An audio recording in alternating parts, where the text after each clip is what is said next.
बाजा बजा दे नत दही पूरा गाम में गए में सुनो हाँ नटुआ नचा दे बाजा बजा दे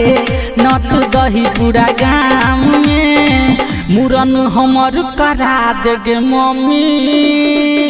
हे गे मुरन हमर करा दे गे मम्मी जाके बाबा धाम में मुरन हमर करा दे गे मम्मी चल के बाबा धाम में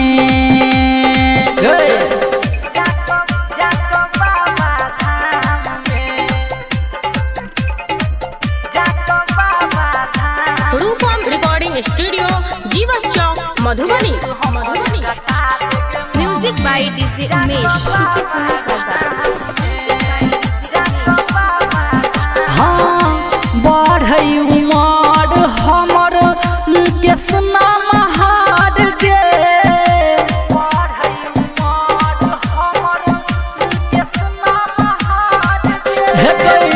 हजमा जे कटतई केस खोइछ जेतई भार गे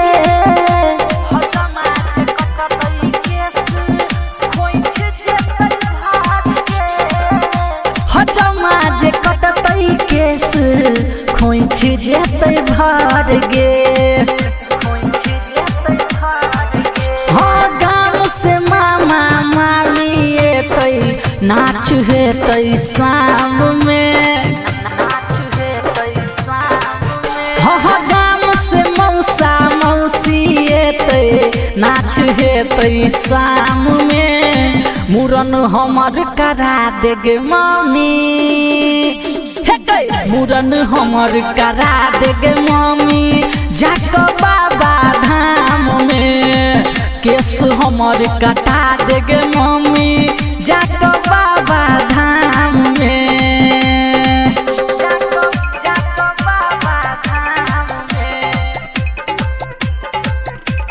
रूपम रिकॉर्डिंग स्टूडियो जीवा चौक मधुबनी।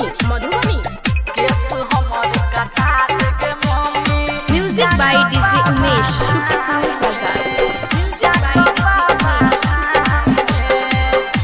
पूरा परिवार जेबै बुक कक गाड़ी पूरा परिवार जेबै बुक कक गाड़ी गए सबके खिएबै दही चूड़ा तरकारी सबके खिएबै दही चूड़ा तरकारी हाँ सबके खिएबै दही चूड़ा तरकारी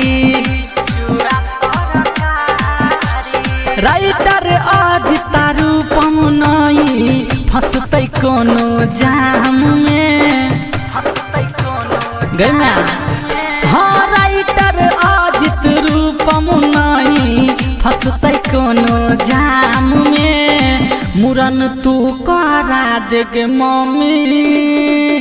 गए मुरन हमर करा दे गे मम्मी जाके बाबा धाम में मुरन हमर करा दे गे मम्मी चल के बाबा धाम में चल